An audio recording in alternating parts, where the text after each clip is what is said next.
하나님 아버지 감사합니다. 오늘 하루도 지켜주시고 이 수요일 저녁 가운데 예배를 드리게 인도하심에 감사드립니다. 이 예배 시간에 함께 하셔서 저희가 드리는 예배를 주님 받아주시옵소서. 감사드리며 예수님의 이름으로 기도드렸습니다. 아멘. 함께 찬송가 304장 그 크신 하나님의 사랑 찬양하도록 하겠습니다.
기도하길 소망합니다.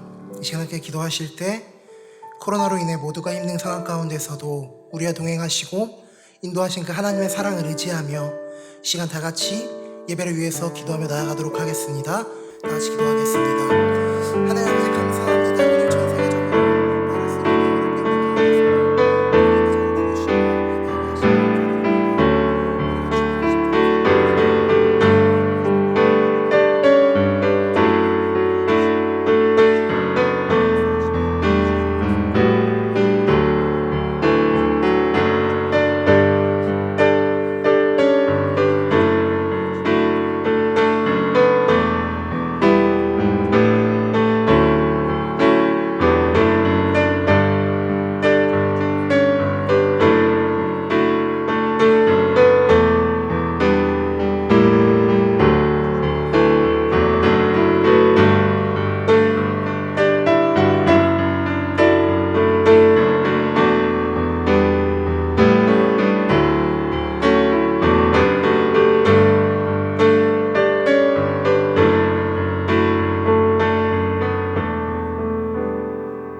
시간 다 같이 공동의 기도 제목으로 기도하길 소망합니다. 첫 번째는 나라 민족을 위해 기도하길 소망합니다. 전 세계적으로 코로나 바이러스로 인해서 혼란 가운데 있습니다. 이 혼란으로 인해 많은 사람이 고통받고 있으며 또한 죽어가는 사람들도 있습니다. 이 시간 질병과 그 고통받는 사람들을 위해서 우리가 함께 기도하며 나아가도록 하겠습니다. 다 같이 기도하겠습니다. 하나님 아버지 감사합니다. 시간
두 번째는 한국 성서대학교를 위해서 기도하길 소망합니다.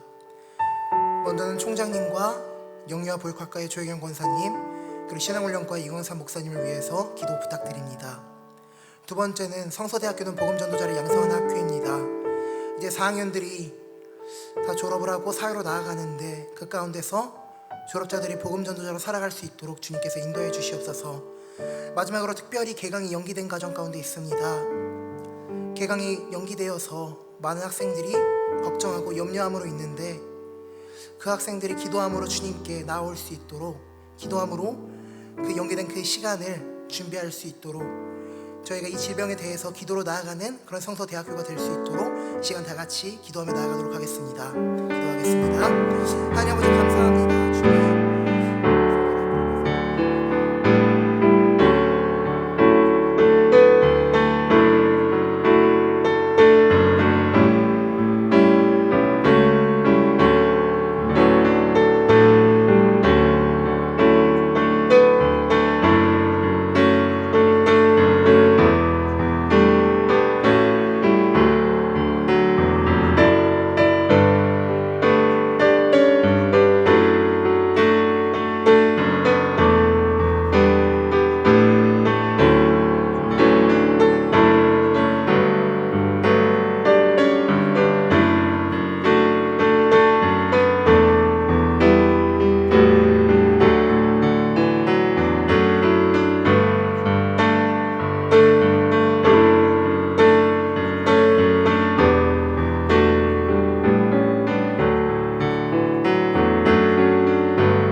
마지막으로 성서대학교회를 위해서 함께 기도하도록 하겠습니다. 담임 목사님의 목양과 대학원 강의 그리고 극동방송과 CBS 방송사역 가운데 주님께서 주시는 지혜와 능력으로 나아갈 수 있도록 기도 부탁드립니다. 그리고 오사랑방을 위해서 기도하길 소망합니다. 오사랑방이 주님 안에서 굳건해질 수 있도록 인도해 주시고 방장이신 박주영 권사님께서 잘 이끌어 가실 수 있도록 주해 주시길 이 시간 기도하길 소망합니다. 그리고 우리 교회가 설 수 있는 것은 맥체인 성경 읽기와 가정 예배, 그리고 MIP 기도회를 통한 그 말씀과 예배와 기도가 굳건하기 때문입니다. 저희가 이 주님께서 주신 이 맥체인 성경 읽기, 가정 예배, 그리고 MIP 기도회를 통해서 저희가 끝까지 말씀과 예배와 기도가 굳건한 교회가 되길 기도하며 나아갈 소망합니다. 마지막으로 아픈 환우들을 위해서 함께 기도하길 소망합니다. 다 같이 기도하도록 하겠습니다.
아버지 감사합니다. 오늘 이 수요일 저녁에 나라와 민족을 위해서, 학교를 위해서, 교회를 위해서 기도할 수 있도록 인도해 주심에 감사드립니다. 이 시간 저희가 올려드린 이 기도의 제목을 주님께서 받아주시고 땅에 떨어지지 않게 하시며 정말 주님께서 주님의 때에 이루실 것이라는 그 믿음으로 기대하며 나아갈 수 있도록, 그 믿음으로 나아갈 수 있는 성서대학교에 될 수 있도록 인도해 주시옵소서. 예배를 주님께 올려드립니다. 감사드리며 예수님의 이름으로 기도드렸습니다. 아멘. 오늘 우리에게 주신 말씀은 열왕기상 1장 5절에서 14절입니다. 열왕기상 1장 5절에서 14절입니다. 제가 가진 성경으로는 구약성경 508페이지에 있습니다.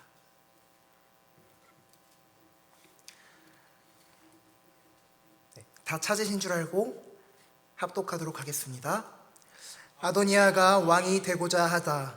그때 학깃의 아들 아도니아가 스스로 높여서 이르기를 내가 왕이 되리라 하고 자기를 위하여 병거와 기병과 호위병 50명을 준비하니 그는 압살롬 다음에 태어난 자요 용모가 심히 준수한 자라.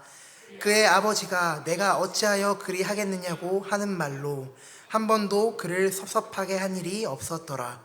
아도니아가 수랴의 아들 요압과 제사장 아비아달과 모이하니 그들이 따르고 도우나 제사장 사독과 여호야다의 아들 분하야와 선지자 나단과 시므이와 레이야 다윗의 용사들은 아도니아와 같이 하지 아니하였더라.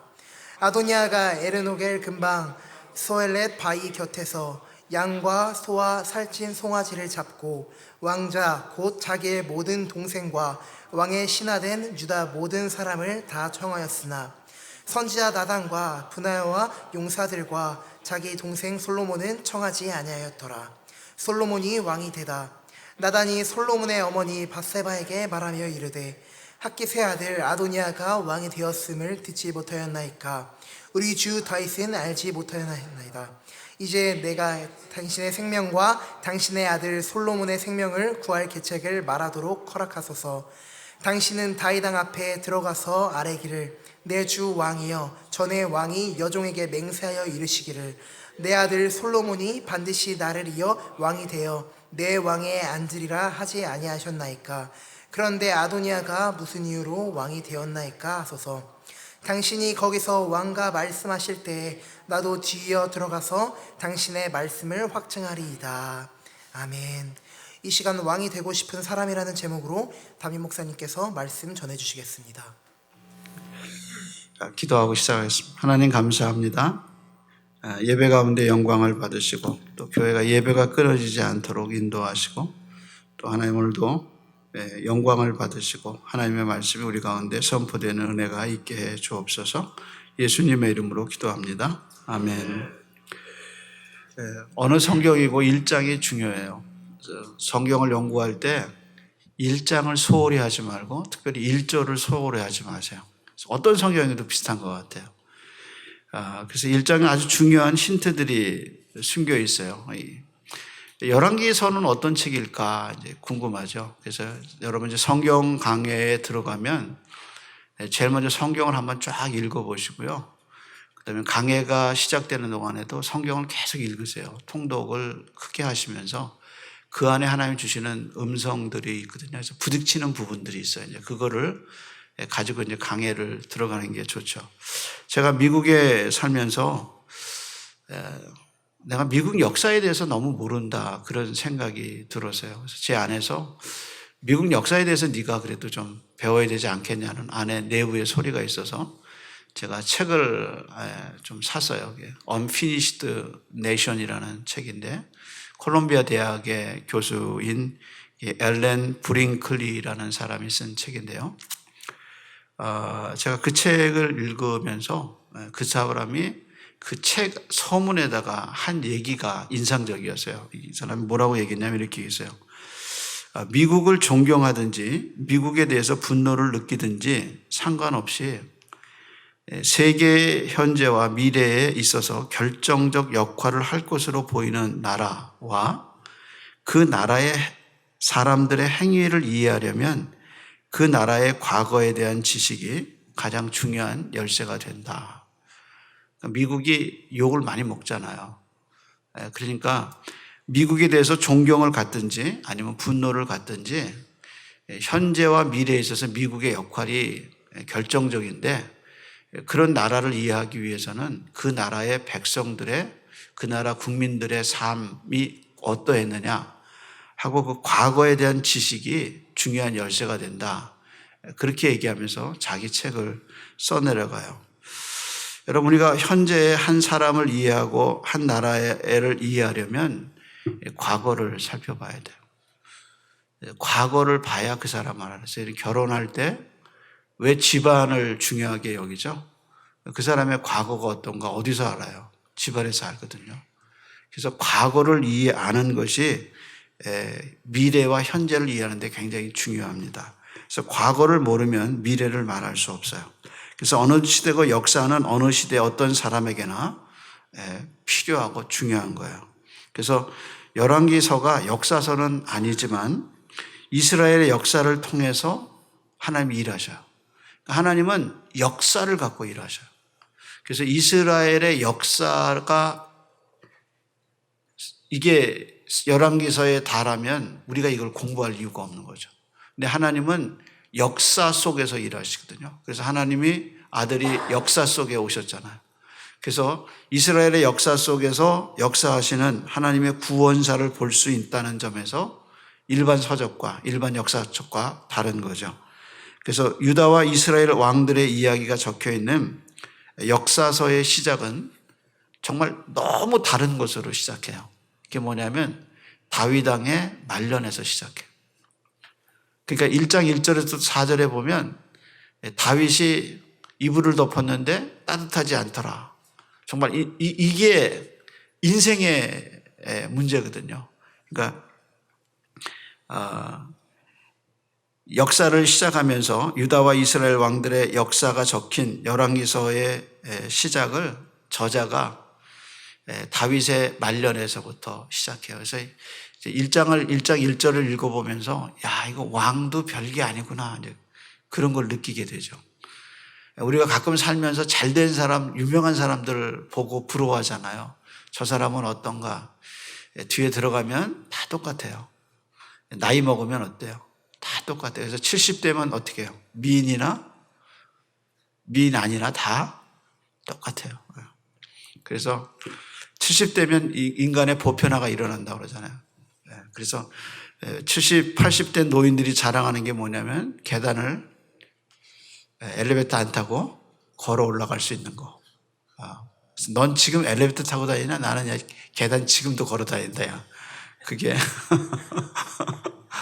그게 노인 어른들의, 근데 그게 이제 나이 먹어가면서 느끼는 거예요. 그래서 열왕기상, 열왕들의 이야기의 첫 귀절이 다윗이 이불을 덮어도 따뜻하지 않더라. 그래서 왕도 인생이다, 아무것도 아니다 하는 그런 저자의 시각이 1장 1절부터 대두되는 거예요.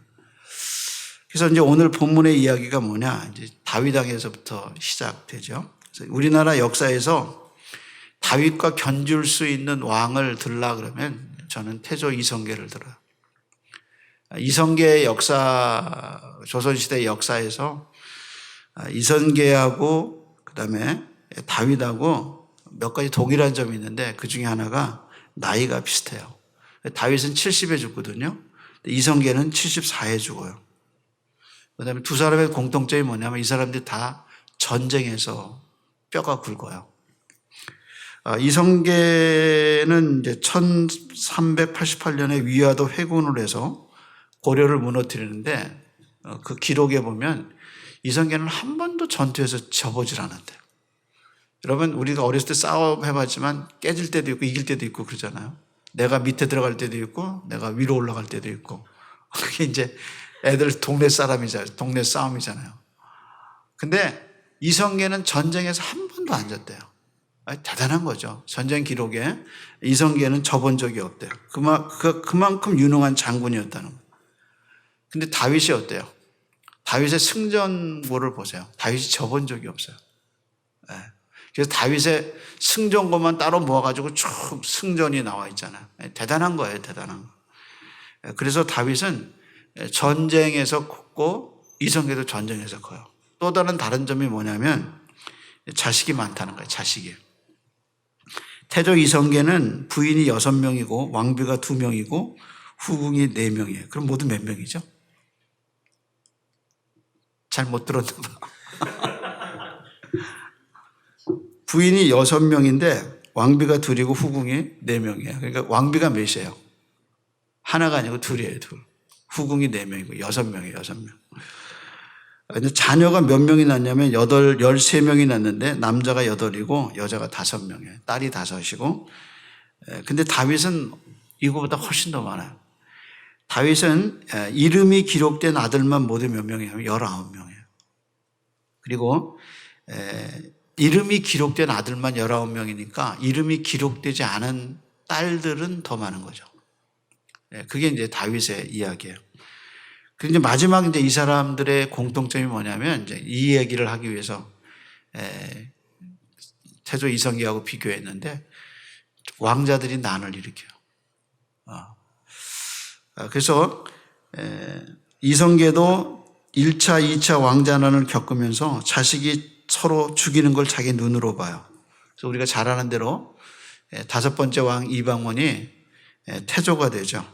그래서 자기 형제들을 무참히 죽이고 2번 왕자난을 겪으면서 자기 형을 왕으로 세요. 그게 이제 2대 왕인 정조죠. 정조를 세웠다가 2년 만에 폐위시키고 자기가 직접 왕이 돼요. 그래서 3대 태종이 되죠. 그게 이제 이 이방원의 얘기예요. 근데 오늘 본문이 왕자들의 난이 기록되어 있어요. 그래서 누가 왕이 되고 싶었어요? 본문에 보면 누구예요? 타이틀이 뭐예요? 아도니아가 왕이 되고자 한다. 이렇게 나오죠. 다윗에겐 이름만 나오는 아들이 몇 명이라고 그랬어요? 19명이에요. 근데 큰아들 이름이 암논인데 암논은 불미스럽게 누구한테 죽죠? 누구한테 죽어요? 압살롬이 죽이죠. 암논이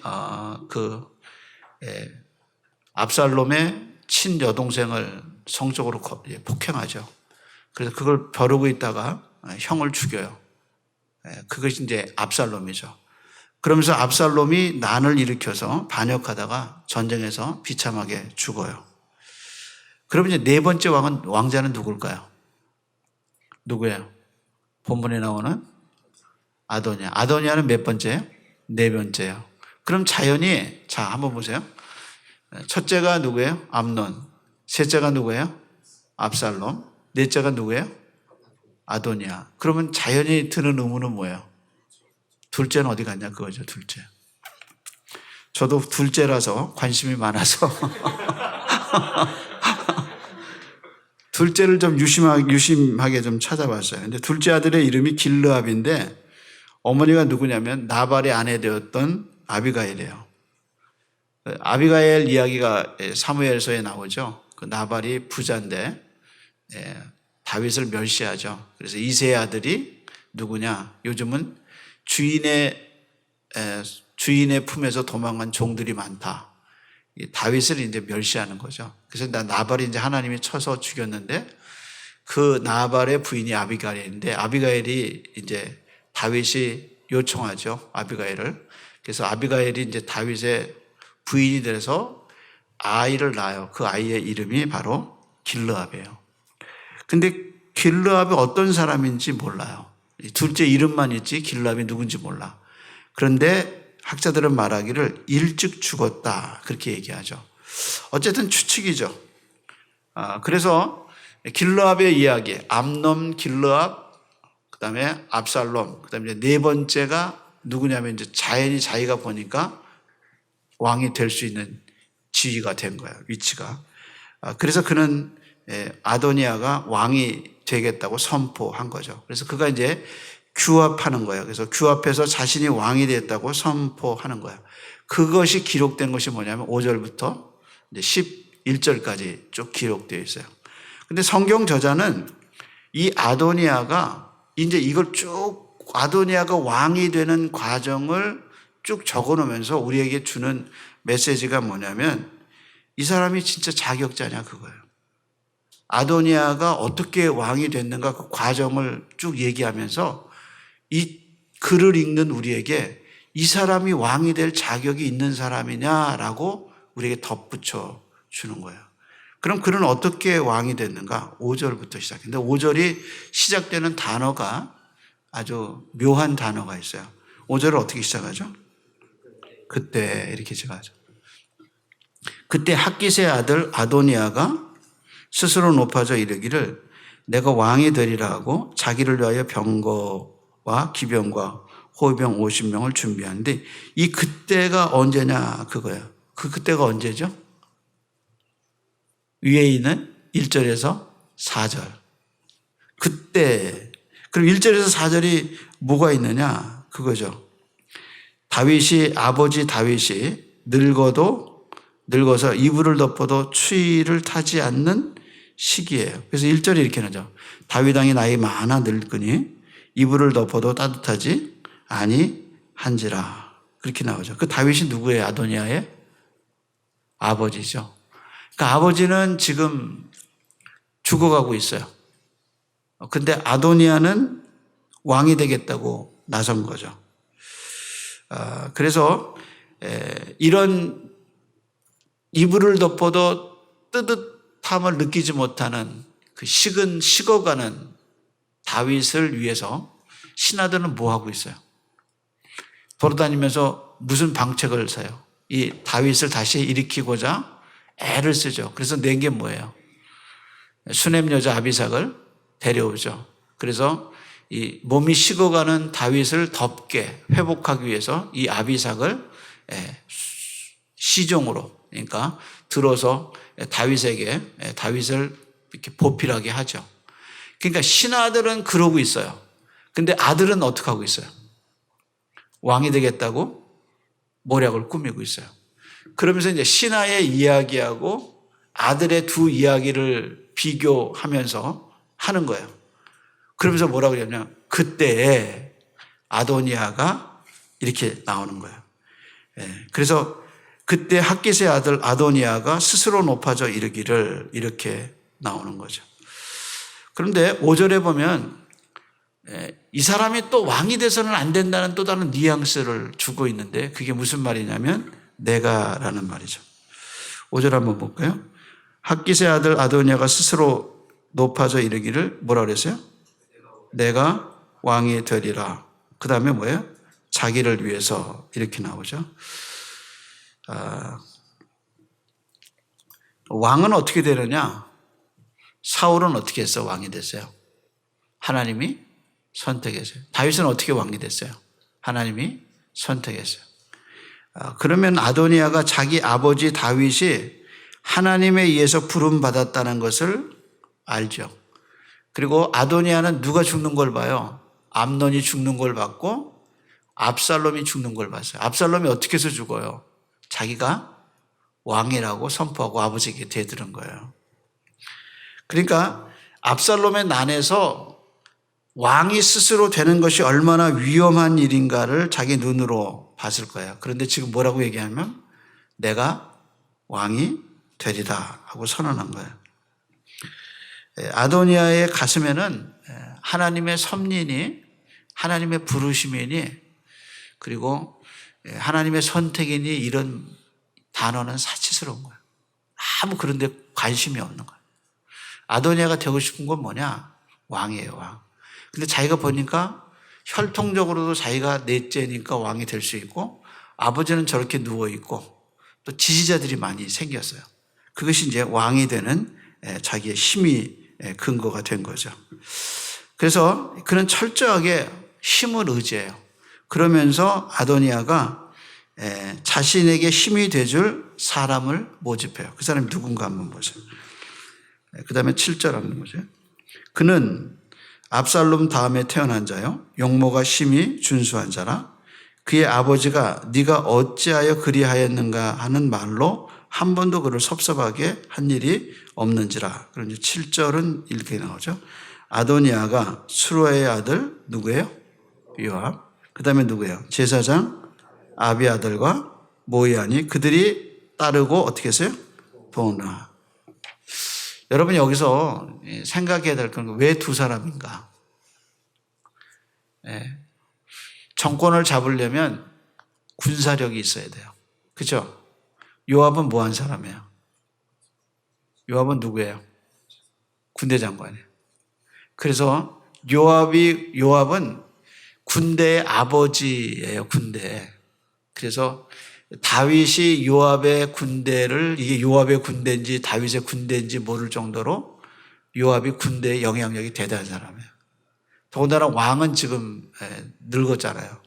그러니까 요압을 잡으면 되는 거예요. 그러면 이거 군대가 자기를 밀어주는 거야. 이게 왕이 된 거지. 또 하나 군대 말고 또 누가 밀어줘야 돼요? 종교계가 밀어줘야 돼요. 그래서 누굴 잡았어요? 아비아들을 잡았죠. 그래서 아도니아가 두 사람을 잡아요. 누구냐면 요압과 아비아달. 종교와 군사를 잡아요. 그때 뭐라 그랬어요? 모이하니 그들이 따르고 도우나 이렇게 하죠. 그럼 이제 반대 세력이 있어요. 자기를 반대하는 사람들이 나오죠. 자, 8절입니다. 제사장 사독과 여호야다의 아들 분야야와 선지자 나단과 시므이와 레이와 다윗의 용사들은 아도니아와 같이 하지 아니하였더라. 그러니까 군대 내에서도 둘로 나뉘어졌죠. 하나는 다윗을 따르는 군대가 있고 하나는 요압을 따르는 군대가 있는 거예요. 이게 인간 사이는 다 그런 거예요. 그런데 잡은 건 누구하고 잡은 거예요? 요압의 군대와 손을 잡은 거예요. 그러면서 9절에 보세요. 10절이군요. 10절에 청하지 않은 사람이 있어요. 9절을 아도니아가 에느로겔 근방 소헬렛 바위 곁에서 양과 소와 살찐 송아지를 잡고 왕자 곧 자기의 모든 동생과 왕의 신하된 유다 모든 사람은 다 청하였으나 청하지 않은 사람이 있어요. 10절에 보면 선지자 나단과 분야와 용사들과 자기 동생 솔로몬은 청하지 아니하였더라. 이렇게 얘기하고 있죠. 그러면서 1절에서 10절까지 이를 얘기하면서 열왕기서 저자가 우리에게 주는 교훈은 아도니아가 아버지의 아픈 틈을 따서 왕이 되려는 야비한 사람이고 이 사람이 국가 통합을 이룰 사람은 아니라는 거예요. 왜냐하면 자기 지지 세력만 가지고 충분히 왕이 될 수 있다고 생각한 거죠. 그러면서 무엇보다도 한 말이 뭐냐면 내가 왕이 된다 하고 이런 말을 통해서 선택받은 왕이 아니라는 거. 그 다음에 이 사람이 국가 통합을 이룰 사람은 아니라는 거. 라는 것을 우리에게 보여줘서 이 사람이 왕이 돼도 하나님과는 관계없이 스스로 왕이 된 사람이다. 그렇게 얘기하는 거예요. 그러면서 아도니아가 왕이 됐다. 그러고 이제 하죠. 그래서 나중에 보고할 때 뭐라고 그랬냐면 보고하는 걸 한번 보세요. 아도니아가 어느 정도였는가? 13절입니다. 당신은 다윗 왕 앞에 들어가서 아뢰기를 내 주 왕이여 전에 왕이 여종에게 맹세하여 이르기를 내 아들 솔로몬이 반드시 나를 이어 왕이 되어 내 왕위에 앉으려 하지 아니하셨나이까.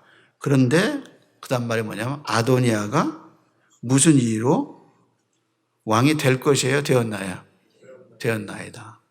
그러니까 이미 아도니아는 국가에 자기가 왕이 된 거예요. 그래서 보고가 들어가기를 밧세바가 나단의 이야기를 갖고 들어가면서 다윗에게 얘기할 때 아도니아가 왕이 됐습니다. 라고 얘기하는 겁니다. 이러면서 우리가 이 관계 장면에서 보는 건 뭐냐면 다윗의 역할이에요. 다윗의 역할. 다윗이 여기서 무슨 역할을 하고 있어요? 아무 역할을 못하고 있어요. 이걸 보면 다윗은 이 과정에서 아무 역할을 못합니다. 여러분 우리가 롯데 그룹을 보죠. 롯데를 세운 그 아버지가 나이가 드니까 아들 둘이 싸우는데 역할을 해요, 못해요? 못하는 거예요. 그게 뭐냐면 인생이에요, 인생. 천하를 호령하는 때가 있지만 이렇게 나이 들어서 누워 있으니까 자기 자리를 못하는 거예요. 자기 역할을 못하는 거예요. 그래서 사무엘 열왕기서를 시작하면서 가장 던지는 메시지는 뭐냐면 왕이라도 인간인데 그 인간의 나이 들어가는 과정에서 인생이 뭐냐 하는 걸 우리에게 질문을 던져줘요. 그러면서 우리가 지금 이렇게 움직일 수 있을 때, 그리고 이렇게 누워도 따뜻함을 못 누는 날이 오기 전에 우리는 어떻게 살아야 할 것이냐라는 저자의 질문을 우리에게 던져지게 되죠. 그래서 이제 이 다윗의 이런 말년에 이 나라가 하나님에 의해서 선택된 왕이 다스릴 거냐, 아니면 스스로 왕이 된 사람에 의해서 이 나라가 다스려질 거냐 하는 근본적인 질문을 우리에게 던지면서 이스라엘의 운명은 어떻게 될 것인가? 만약에 하나님의 통치와 섭리가 아닌 이 아도니아가 왕이 돼서 지금이 왕이 됐는데 이 나라가 앞으로 어떻게 될 거냐라는 그런 질문을 우리에게 던지게 되죠. 근데 이제 여기서 이제 하나님의 역사가 나타나죠. 아도니아가 왕이 되지 못해요. 그래서 나중에 이제 아도니아는 죽죠. 그 이유는 뭐냐? 하나님이 허락하지 않았기 때문이에요. 그래서 열왕기서 저자는 1장에서 솔로몬이 왕이 되는 과정을 보여주면서 아무리 인간이 자기가 해보려고 인간이 애를 쓰고 되들어도 결국은 하나님의 의지가 작용하고 하나님의 뜻이 이루어진다는 거예요.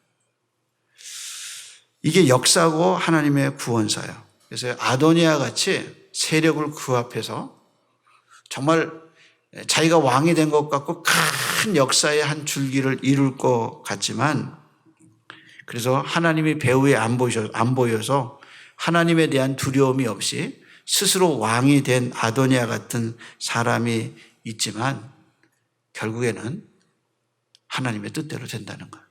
그래서 우리가 살아가면서 구름이 있다고 해가 없는 게 아니라는 걸 기억해야 합니다.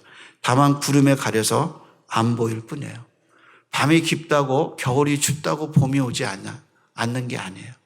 아무리 시커먼 캄캄한 어둠이 있어도 해는 뜨고 빛은 와요. 봄은 오는 거예요. 그것처럼 아무리 안 보여도 하나님의 때가 되면 하나님이 이루셔요. 이런 역사의 관점, 하나님은 살아계셔서 이 세상의 통치를 사람이 막 하는 것 같지만 하나님의 때 하나님의 역사가 이루어져서, 그래서 그분은 역사를 주관하시고 우리를 인도한다. 그게 역사가 아니고 구원관이에요. 그래서 사무엘서를 끝나고 열왕기서가 시작되면서 정말 1장에서 우리에게 깊은 은혜를 주죠. 인생이 뭐냐? 왕의 모습을 보면서, 다윗의 모습을 보면서 너는 지금 움직이고 네가 활동하고 있을 때, 네가 이런 날이 오기 전에 너는 그럼 어떤 삶을 살 것이냐? 그리고 아도니아가 왕이 돼서 모든 것을 쥐고 흔들 것 같지만 그것은 다 끝나고 결국에 하나님의 주권과 섭리가 이루어지지 않느냐 하는 것을 우리에게 보여줘서 인생의 주인이 누구냐? 역사의 주인이 누구시냐? 바로 하나님이시다 라는 하나님 관점을 우리에게 보여줍니다. 이걸 기억하시고 하나님 안에서 살아가는 저와 여러분이 되기를 소원합니다. 기도하겠습니다. 하나님 감사합니다. 온 나라가 코로나 바이러스 때문에 불안에 떨고 예배가 멈춰지고 사람들이 발걸음이 멈춰지고 모이기를 어려워하는 이때에 하나님 저희로 하여금 예배하게 하시고 또 영상으로 또 실제로 하나님께 경배할 수 있도록 은혜 주셔서 감사합니다. 오늘도 흩어져서 각자 예배를 드리는 사랑하는 성도들의 가정과 심령 속에 은혜를 입혀 주시옵시고 아버지의 영광이 선포되는 귀한 시간이 되게 하여 주옵시며 이 나라의 하나님 어두움이 물러가게 하시고 빛된 주님의 역사가 나타날 수 있도록 인도하여 주시되 어둠의 밤을 지나면서 하나님의 얼굴을 배웠고 씨름했던 야곱처럼 우리의 허물과 죄를 내려놓고 우리의 이름이 야곱입니다. 우리가 간사한 자였습니다. 우리가 하나님을 떠났습니다. 고백하게 하여 주옵시고 회개 후에 새로운 하나님의 역사를 맛보던 분이엘의 아침처럼 우리에게 그런 날들이 있도록 인도하여 주옵시고 이 코로나의 어두움이 사라지게 하여 주옵시고 하나님의 밝은 빛이 비춰지는 민족과 나라가 될 수 있도록 인도하여 주시옵시고 그동안 마음껏 예배하고 찬양했던 그 놀라운 은혜들을 당연시 여겼던 우리의 허물과 부족을 용서하여 주옵시고 다시 한번 온 교회가 모여서 손을 붙잡고 하나님께 찬양하며 서로 얼굴을 보면서 기도하고 감사할 수 있는 날들을 허락하여 주시옵소서. 이제는 우리 주님 예수 그리스도의 은혜와 하나님 아버지의 크신 사랑과 역사의 주인이 하나님이시라는 사실을 말씀을 통해서 가르쳐 주시고 우리 인생의 주인이 하나님이라는 사실을 말씀을 통해서 가르쳐 주시는 성령님의 충만, 인도하시는 역사가 예배하는 모든 사람들 머리 위에 이제로부터 영원토록 함께 있을지어다. 아멘.